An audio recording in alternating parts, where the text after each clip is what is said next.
Mg2CO3 हो गया और MgNO3 का होल ट्वाइस हो गया, ऐसे हो गया। अब फार्मूला तुम समझ रहे होगे स्पष्ट कि ट्रांसफर कैसे हुआ है, क्योंकि सबका इसमें आयन याद रहेगा तभी आ पाएगा। मान चलो जो सोडियम हमने लिखा है, सोडियम पे प्लस का एक चार्ज होता है, कार्बोनेट पर माइनस का दो चार्ज होता है, मैग्नीशियम पर प्लस का दो होता है, इस पर माइनस का एक होता है, तभी तो चार्ज ट्रांसफर हुआ है। अगर इसका चार्ज सेम होता तो ट्रांसफर होता क्या? नहीं होता ना। जब ट्रांसफर होगा तभी इधर उधर दो तीन जो भी लगना होगा वो लगेगा। जैसे मान के चलो इसका चार्ज यहाँ ट्रांसफर हुआ, यानी ये दो इसका है, इसका नहीं है, ये वाला दो इसका है, इसका नहीं है। अब यहाँ पे हम इसका रिएक्शन कराते समय ध्यान देंगे सिर्फ चार्ज को, इसमें सिर्फ तत्व को देखेंगे। तत्व क्या है इसमें? सोडियम। कितने का चार्ज है ये? प्लस का एक। यहाँ पे जो इसका प्लस है तो इसके माइनस के साथ कराएंगे, तो इसका माइनस वाला पार्ट क्या है? NO3।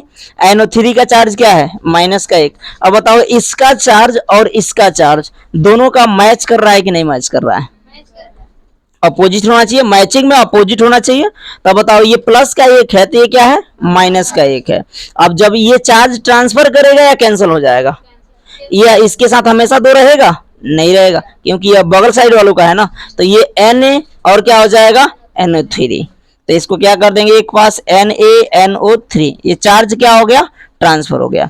अब इसको ध्यान से देखें, इन दोनों पार्ट को। इन दोनों पार्ट में क्या होगा? मैग्नीशियम देखो चार्ज में प्लस का क्या है?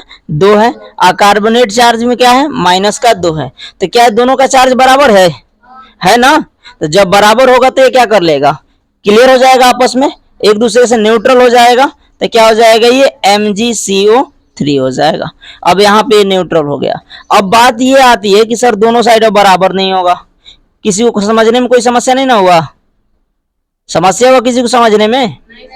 चलो, अब ये चार्ज आपको याद करना पड़ेगा, जो चार्ज है वो याद करना पड़ेगा, बिना याद किए काम नहीं चलेगा। आप ध्यान दो, अब इधर देखो Na कितना है? दो है। इस साइड देखो Na कितना है? एक। बराबर तो है नहीं। जब बराबर नहीं होगा तो ये द्रव्यमान संरक्षण के नियम का पालन नहीं करेगा, अर्थात संतुलित होगा ही नहीं। संतुलित करना पड़ेगा। संतुलित करना 10th में सीखे हैं, 11th में द्रव्यमान संरक्षण का नियम देखे होंगे। तो द्रव्यमान संरक्षण के नियम के अनुसार ये अभी क्या है? गलत है। वो नियम क्या कहता है? अभिक्रिया से पहले अभिक्रिया के बाद की सारी चीजें क्या होनी चाहिए? एक दूसरे में बराबर होनी चाहिए, एक में बराबर होना चाहिए। अब ध्यान दो, यहाँ Na दो बार है तो यहाँ भी Na कितना बार होना चाहिए? दो बार। तो यहाँ दो लिख दिए। तो Na दो बार हुआ तो यहाँ पे देखो NO3 ऑटोमेटिक कितना बार हो जाएगा? दो बार हो जाएगा।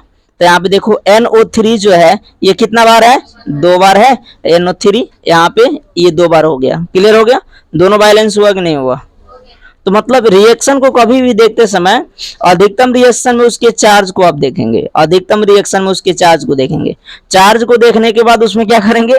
ट्रांसफर कर लेंगे तो क्लियर हो जाएगा, ट्रांसफर नहीं करेंगे तो क्लियर नहीं होगा।